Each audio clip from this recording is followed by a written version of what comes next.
ایک خونی کا خون کسی ایسی مخلوق نے کیا کہ پولیس بھی دیکھ کر بھاگ گئی۔ یہ واقعہ میرے ایک مرحوم دوست کا ہے۔ ویسے تو میرے اندر اتنی ہمت نہیں کہ میں پوری کہانی سنا سکوں۔ ابھی بھی یہ کہانی سناتے ہوئے میرے رونگٹے کھڑے ہو رہے ہیں۔ آج سے ٹھیک 27 سال پہلے کی بات ہے۔ میرا ایک دوست کبیر ایک سیلز مین کی جاب پر لگا تھا۔ اس کا کام تھا گھر گھر جا کر ٹیپ ریکارڈر بیچنا۔ چونکہ پہلے کے زمانے میں سی ڈیز اور ڈی وی ڈیز وغیرہ نہیں ہوتی تھی، اس لیے زیادہ تر لوگوں کے گھر میں ٹیپ ریکارڈر ہوتا تھا۔ وہ اس نوکری کو پا کر بہت خوش تھا، لیکن وہ غصے کا بہت تیز تھا۔ اس کو لے کر اکثر اس کو اپنے باس سے ڈانٹ بھی پڑتی رہتی تھی۔ ایک دن رات کے 3 بجے مجھے کبیر کا فون آیا۔ میں بہت پریشان ہوا کہ اس وقت اسے مجھ سے کیا کام ہو سکتا ہے۔ وہ میرے گھر کے نیچے کھڑا تھا اور خوف کے مارے اس کا جسم کانپ رہا تھا۔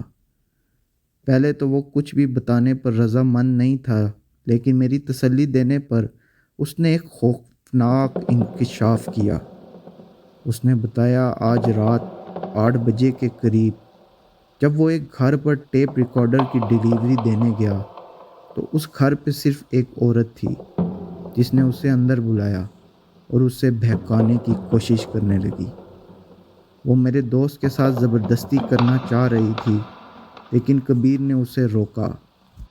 بقول کبیر کے 3 سے 4 دفعہ اس کو میں نے دھکا دیا، خود سے دور کیا۔ یہ دیکھنے کے بعد وہ عورت چلائی اور کہنے لگی اگر تم نے میری بات نہ مانی تو میں چلاؤں گی اور پولیس کو بلا لوں گی اور سب کو بتاؤں گی کہ اس نے میرے ساتھ زبردستی کی ہے۔ یہ بات سننے کے بعد کبیر نے اپنے گھر اور اپنی نوکری کے بارے میں سوچا اور راضی ہو گیا، مگر اچانک اس کے دماغ میں پتہ نہیں کیا ہوا۔ اس کے سامنے ایک ٹیپ ریکارڈر تھا جو اس کے ہاتھ میں تھا۔ اس نے وہ اس عورت کے سر پہ دے مارا اور اس عورت کو سر پہ اتنی دیر مارتا رہا جب تک اسے تسلی نہ ہوئی کہ وہ مر گئی ہے۔ بالآخر وہ عورت کبیر کے سامنے ہی تڑپ تڑپ کر مر گئی۔ اس وقت سے کبیر گھر نہیں گیا تھا اور آخری رات وہ میرے گھر ہی آیا تھا۔ اس کی بات سن کر مجھ پر سکتہ طاری ہو گیا۔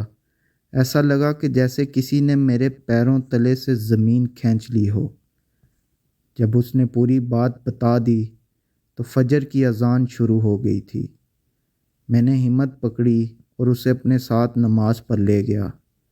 میں نے کبیر کو سمجھایا کہ وہ خود کو پولیس کے حوالے کر دے، پولیس اس تک ایک دن پہنچ ہی جائے گی۔ لیکن اس نے میری بات نہ مانی اور مجھ سے خفا ہو کر چلا گیا۔ اس دن کے بعد سے کبیر کا کسی کو پتہ نہ چلا۔ پولیس میرے پاس بھی پوچھ تاچھ کے لیے آتی تھی۔ 1-2 دفعہ مجھے ساتھ لے کر گئی اور مجھے مارا بھی، لیکن مجھے خود کچھ نہیں پتا تھا میں ان کو کیا بتاتا۔ 3 سال گزر گئے اس بات کو، کبیر کا کچھ اتا پتہ نہ چلا، نہ مجھے، نہ اس کے گھر والوں کو، نہ پولیس کو۔ ایک دن ہم سارے دوست مچھلی پکڑنے ایک جنگل میں جھیل کے کنارے گئے۔ شروع میں تو سب صحیح تھا، لیکن معاملہ کچھ عجیب لگ رہا تھا اس دن۔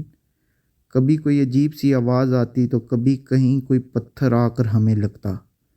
ہم سمجھے کہ ہمارا ہی کوئی دوست ہمیں ڈرانے کے لیے مستی کر رہا ہے، لیکن یکا یک ہمیں ایک عورت کے چیخنے کی زوردار آواز آئی۔ جس سمت سے چیخنے کی آواز آئی تھی ہم سارے دوست وہاں بھاگے۔ ہم نے جو نظارہ دیکھا وہ شاید آپ سب کے لیے ناقابل یقین ہوگا یا صرف ایک کہانی ہوگی، لیکن یہ سچ تھا۔ ایک ڈرونی عورت جو خون میں پوری طرح لت پت تھی، وہ ہمارے دوست کبیر کا گوشت نوچ نوچ کر کھا رہی تھی، جبکہ کبیر مردہ حالت میں موجود تھا۔ کچھ دوست وہیں بے ہوش ہو گئے اور مجھ سمیت ایک دوست وہاں سے بھاگنے میں کامیاب ہو گیا۔ ہم نے سب سے پہلے پولیس کو اطلاع دی۔ پولیس والوں کے وہاں پہنچنے پر ہم ہمت کر کے دوبارہ اس جگہ پر گئے جہاں یہ خوفناک واقعہ ہم نے دیکھا۔ وہاں پہنچنے پر کبیر کی لاش تو موجود تھی، لیکن وہ عورت نہیں تھی۔ ہم نے اپنے بے ہوش دوستوں کو اٹھایا وہاں سے اور اپنے ساتھ چل دیے۔ ایک ہفتے تک کچھ دوستوں کو ہوش نہ آیا اور کچھ دوستوں کو اتنا شدید بخار ہوا کہ ہمیں ہاسپٹل میں ایڈمٹ کروانا پڑ گیا۔ پولیس کے مطابق کبیر کو کسی جانور نے ہلاک کیا ہے، لیکن ہم نے جو دیکھا تھا اس پر آج تک کسی نے یقین نہیں کیا۔ آج بھی جب بھی 28 جنوری آتی ہے ہمیں پورا دن کچھ نہ کچھ عجیب سا ضرور محسوس ہوتا ہے۔